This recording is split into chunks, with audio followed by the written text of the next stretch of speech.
of DLA Ignite. With me today, I've got Rick Tucci. And what we're going to be doing is we're going to be talking about his book, Ideas to Action, Unlock Your Organization's Hidden Genius to Ignite Innovation and Accelerate Results. Rick, thank you so much for coming on today and talking about your book. I really enjoyed it. Oh, terrific. Well, thank you for inviting me. Well, no, you're welcome. Where can people find you? Well, easiest way to find me is on LinkedIn. I post there quite often. You can, of course, find the book on Amazon and other major booksellers. And if you want more about my company and our solutions, you can go to ideastoaction.ai. So just move to one side because you're covering the book up on. That's it. So people can see, okay, can visualize what they're looking for. I got you. Okay, that's it. Yeah. So Rick, I really enjoyed it. It's a book that I've actually been looking for a long time, because one of the things about leadership is that as you go up in terms of leadership, you become further distanced from the front line. So it's very easy to become distanced from your business. So it's something that I'd always been looking for. So tell us what the inspiration is for the book. Well, I can probably summarize it in a simple truth that I learned early in my career, and it's that organizations don't suffer from a lack of ideas. What they suffer from is a deficit in ownership. And I'll let that sink in for just a minute, but I'd like to amplify it if you'll indulge me and take you to the story, because I really can't take credit for that epiphany. It really came to me as a result of finding myself actually in Tokyo, Japan, in a Toyota motor plant on a study mission with a group of colleagues way back in the early 90s. And we're there trying to figure out the secrets of TQM and the Toyota production process to bring it back to our clients in the US. And of course, we're getting a tour through the factory and, impressed by the immaculate floors and color-coded production flow and charts and graphs up on the wall. And in the back of my mind, I'm thinking this is going to be a really heavy lift back in the U.S. But we were determined, and the firm I was with had a mission that we were going to bring this methodology, and so we made a game try at it. About 2 years after that, I'm riding home from another disappointing deployment, just not sticking and getting the results we wanted. And I thought back to the visit, and I remembered something that the plant supervisor who was giving us the tour said to me at the end of the tour, when I kind of acknowledged to him, gosh, you guys have just done something amazing here that I don't know that we can duplicate. And he said to me, Tucci-san, I've been to America. Your workers are no different than ours. The difference between us is that we make it easy for them to share their ideas and put them into action. And that was the light bulb. That basically caused me to just rethink everything I had sort of learned about change management and crafting the vision and getting the coalition of the willing together to make change happen, and then rolling it out with preparing the soil with the training and what have you. What I came to realize is that while all of that may be necessary, it's not the critical. The critical is recognizing that people execute on what they own, not what's rented to them, if that makes sense. Yeah. And it's actually a Tom Peters quote that I make in the book about nobody ever brings a rental car back, washing it before they turn it in. People commit to what they own, and what, particularly at the front line, what people own is their know-how and their ideas. And that's the currency of getting change executed, maybe not formulated, but executed. And that's the thesis of the book. And my career since then has been all focused on whispering into leaders' ears that simple truth and trying to get them to embrace a process to make it easier and simpler to get at that wisdom at the front lines and motivate the front line to take control of their ideas and put them into action. So you advise leaders to start where the energy is, rather than just where the strategic gap is. If the frontline energy is focused on a minor annoyance, but the company is bleeding cash in a different department, how does a leader reconcile that tension? Yeah, it's a great question, because I think you're right to call it out, because I think this is the dilemma that so many leaders face, because they've been burned in the past by engagement efforts that don't yield results, and it produces something that I like to call the psychological impasse to change, where from top to middle to bottom there is this skepticism that gets built over time around failed engagement programs, whether it's suggestion systems or town halls or other such efforts, and breaking through that requires what I like to say is finding the intersection between strategy and engagement. And a quick story, if I might, that I think exemplifies the point. Early on in our days of experimenting with this different way of trying to engage frontline employees and actually get to action and results, we were involved with, if not the largest, one of the largest environmental services companies in the world.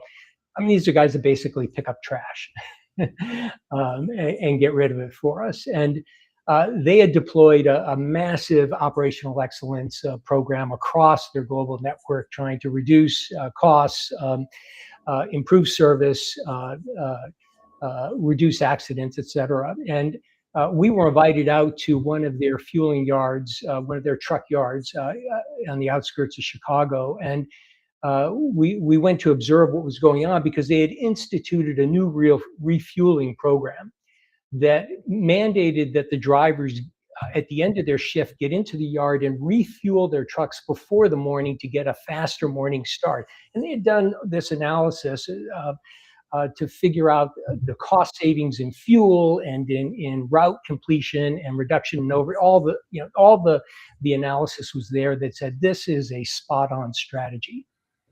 The problem was, as we observed it, at the end of the day, the fuel yard's a hot mess, because you've got trucks coming from all over the place, all trying to get through one narrow entrance. And there's one thing about drivers at the end of a shift: they just want to get home to dinner with their family. Yeah. And so every day, and this has gone on for years, as the branch manager would tell me, I'd always hear the horns honking at the end of the day, and I knew the shift was coming to an end. So anyway, to make a long story a little bit shorter here, we gathered a group of truck drivers and dispatchers and fuelers, and we asked them a simple question: how do we solve the traffic jam? And of course, we got a bunch of ideas that were non-starters, but there was one idea on the wall, one word: Disney. We're all kind of looking quizzically at it, and the fellow who wrote it piped up and said, "Yeah, I wrote that, and I just took my kids on a trip to Disney World, and they figured out how to solve this problem. They have this snake line at all the rides, and you get in the line, and you have to wait, but it moves along, and you kind of feel like you're going to get there, and everybody's orderly, nobody's pushing, nobody's shoving." Well, 2 days later, they had the snake line implemented in that fuel yard, and lo and behold, every truck's getting fueled at the end of the day. They're getting started right on time in the morning. They took the concept and, of course, spread it across their global network, and the rest is history. Millions saved, happier drivers getting home at night. That's what happens when you find the intersection between what's important for the organization, strategy, and what really resonates at the front line. Because, while those drivers could understand that, hey, we got to save money on fuel, what they're concerned about is their own safety, and they're concerned about getting home. And when we could find that intersection, that's where the magic happened, to get them to take ownership to solve the problem that nobody had solved before. You tell the story of Ira, a 28-year-old web designer who ended up leading a team of senior executives. Is your process effectively a cheat code that allows junior employees to bypass traditional corporate hierarchy? Yeah, it's a good description, Tim. Cheat sheet. I like that. We had a little bit of a different name for it. We called it the Read to Lead manual. And what we discovered is that, in organizations there are leaders hidden in plain sight all over. Yep. The problem is that there aren't enough positions. There aren't enough formal positions of leadership available to give them a chance to show what their potential is. And that's the beauty of change and innovation, which is there are endless opportunities, but there's not necessarily a reliable and effective way to be able to take folks who don't do change for a living and make them change agents. And what we found is that if we could package that process in a way that you could literally open up a guidebook and read a script of what to do in the meeting step by step, anyone is capable of being able to lead a meeting if they're willing to follow the process and have the desire to lead a team. And that was Ira. He was this young kid, a web designer, working in the communications department of this organization.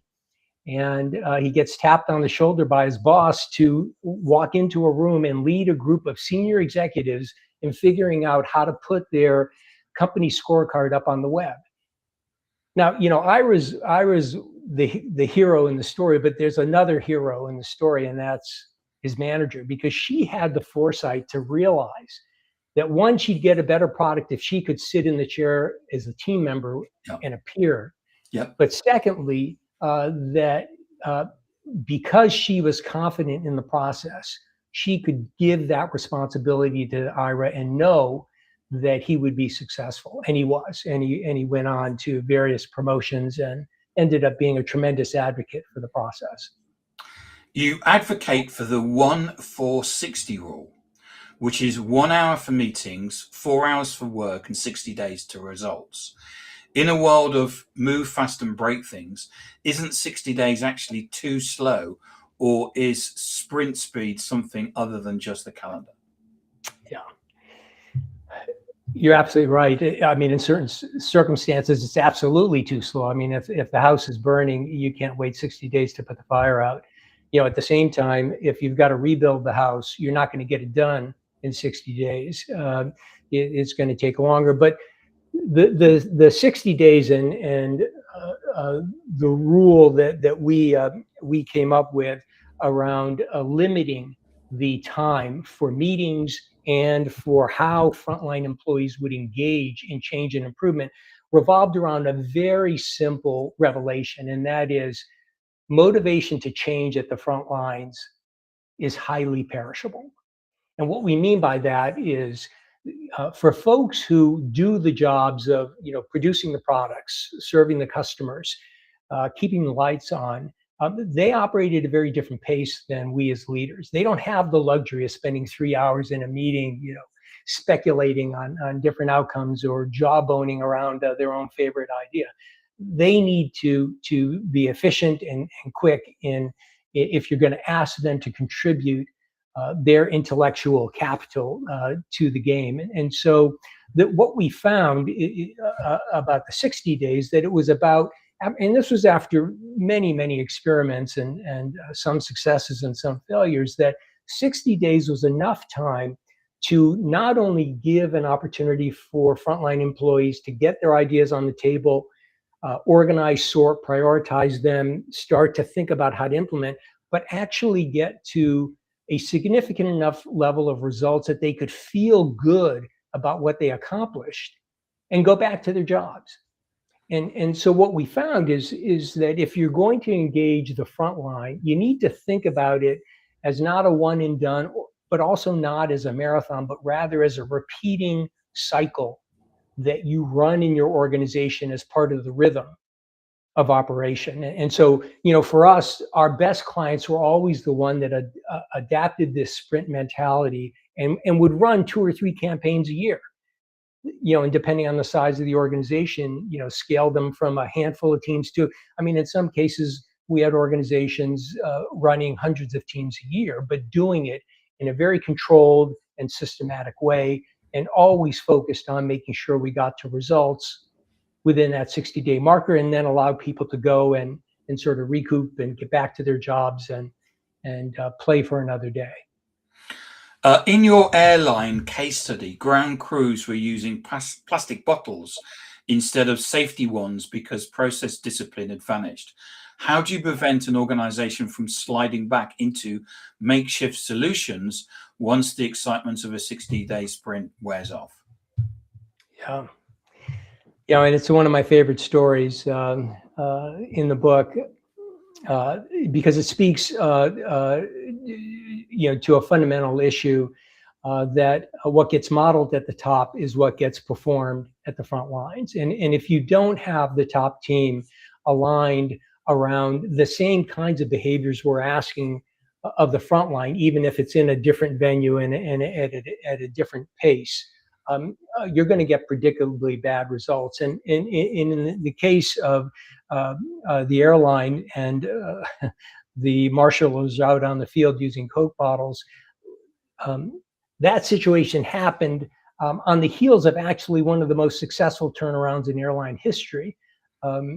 But 2 years later, at their largest hub, things had deteriorated and decayed because organizations operate with a big rubber band around their waist, and that rubber band represents all the old and in some cases non-productive behaviors, and you can stretch it by doing things like implementing programs like the ideas to action process. But if you don't maintain the tension, that band is going to pull you back, and typically the tension gets broken when you have changes in leadership, when you have turnover at the front lines, when you have some unforeseen external events that just create a crisis situation. And that's exactly what happened here. And so the leader that I talk about in that case, just a remarkable guy, a naval pilot turned into a chief operating officer here at this large hub operation, recognized that he had to start right at the top with his top team and get them back to the basics, and to understand if they didn't do the things that set the conditions, there was no way they could get the front line to execute the way they wanted to. And a small anecdote about what the right things are. One of the disciplines that we advise for leadership teams, and you mentioned it in one of our earlier conversations, is about sorting out the X's versus the Y's, and understanding what's the outcome we need, and what's really the key driver that can get us there. And they were just plagued by not being able to get airplanes in and out of the hub because they were always short of labor. And as Dan in the book says, I knew we were in trouble when I looked at the pizza budget, because when it takes supervisors having to order pizza every day to bribe people to come to work, you've got a problem. Yeah. And the solution that they figured out by spending some time to really think about what could they do as leaders to alleviate that problem was recognizing their number one mandate was to fill the roster every day, every morning, to ensure we had enough people on the line to do the work. Because if you don't have enough people are going to cut corners. They're going to start using Coke bottles. They're going to start engaging in unsafe practices. And so all the leadership team needed to do is to make sure they provided the people to do the work. And then the front line took over, and they got back to the disciplines that made them so successful 2 years earlier. So, Rick, last question. You suggest that senior leaders should openly discuss how their daily interactions undermine each other. In a high ego C-suite, isn't asking for that level of vulnerability a recipe for political suicide? Yeah, it certainly can be. And you've got to tread very carefully here. Look, organizations are political animals, and the higher you go, the sharper the swords and the thicker the armor. And we never suggest starting in any engagement with an executive team that's looking to try to make change and improvement happen faster, by engaging in some kind of kumbaya or rocks and ropes. I mean, those exercise, those have a place, but what we found is that trust at the most senior levels of an organization is much better addressed, less from an intentions point of view and more from an actions. In other words, can I trust your actions? I don't need to know your intentions. Whatever your intentions are your intentions. I can't read your mind, but what I can react to is your behaviors, your actions. And so what we focus attention on is getting leaders to at the top to embrace a set of disciplines. There are 5 of them, and they start with something very simple as what's our meeting hygiene. In other words, how are we going to behave in meetings? One voice at a time. What we say in the meeting stays in the meeting unless we agree it goes outside. Any basic stuff, but you get into teams and you find they just haven't talked about these things. So we work through a sequence of these disciplines, and the last one is the trust discipline. And there, it's a very simple exchange of getting people to disclose what they want and what they want to contribute to that team and what they need back if they're going to be the best contributor they can be for that team. Look, and it doesn't work all the time. I mean, there's still issues that come up and past crimes that end up getting relitigated. But we find that executive teams, just as their folks on the front line, need a regular discipline and a checkup, and that's one way that we find you can make that happen.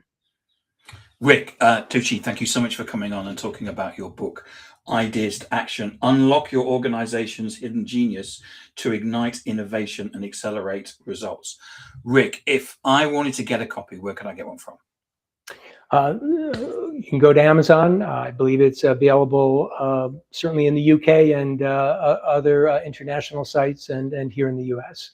And where can I find information about you? Probably certainly easiest, just go on LinkedIn, and my profile's there, and you can also check out my company. Are you the only Rick Tucci on LinkedIn, or does someone else have the pleasure of your? As far as I can tell, no, but you never there know. are other Tuccis out there, and they're much more famous than I. So okay, Rick, thank you so much for coming on and talking about your book, sharing